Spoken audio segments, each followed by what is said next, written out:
ko dati, before is valvular disease. Nag-start ng valvular disease, karoon siya ng mga infection, karoon ng naging endocarditis. Naghalo-halo na siya. Nagkaroon din ako ng edema, yung sa feet and ankle, yung kakaroon yung namamaga buong katawan ko, inamanas, pumuputok yung ugat ko sa paa. Di ako totally nakakalakad.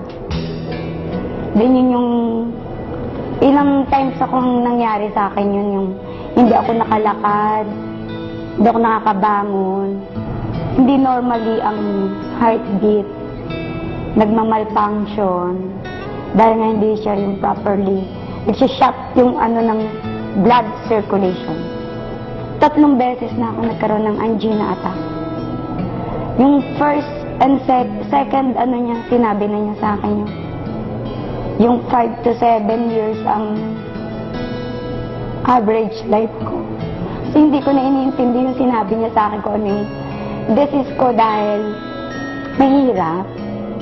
Hindi ko inintindi yung kung ano yung sakit ko. Kundi iniisip ko yung magagawa ko in 5 to 7 years. Dahil single mother ako ng time. Kaya lahat ng yan sa akin, lahat ng pwede kong inumin, lahat ng nag-aalok sa akin. Hindi ko tinatanggihan. Lahat ni-intake ko. Kahit mahal siya, sinusubukan ko. Dahil kung ano yung makakabuti sa akin. Kaya nga nung inalok ako ng Alive, nakita ko yung mga ng sa brochure, yung mga napagaling. Hindi ako nag-aksaya ng oras. Na kahit 3 times, ginawa akong 9 times, yung inalam ko is yung kung may overdose. Nung malaman ko wala overdose, ginawa ko yung parang pagkain na hindi yung arterial intake. Kasi gusto kong bumaling eh. Pero yun nga yung naging sa akin ng Alive. Ko siya yung nakatulong sa akin na gumaling ako, doon ako nakaramdam ng lahat ng luwag sa katawan ko. Kasi pag natutulog ako, hindi ako makadiretso. Talagang naka-incline ako, nakaupo lang ako. Hindi ako nakakatulog ng the whole night na tulog ako dahil nahihirapan akong huminga. Meron akong oxygen, small personal oxygen.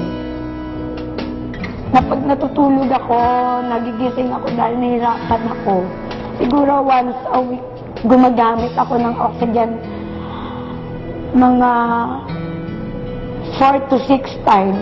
Dahil lagi akong nahihirapan mga tsaka konting, hindi ako marunong magpasensya. Lagi ako nakasigaw.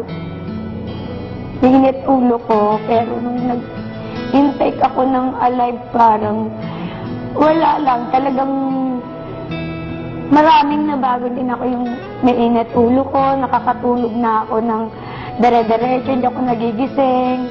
Natutuwa ako, kaya nga yung tuwa ko yung 1 week, yung na na-intake ko ng Alive, alam mo ba yun na, alam ko siya yung dinagdagan ko pa ng dinagdagan, inom ko.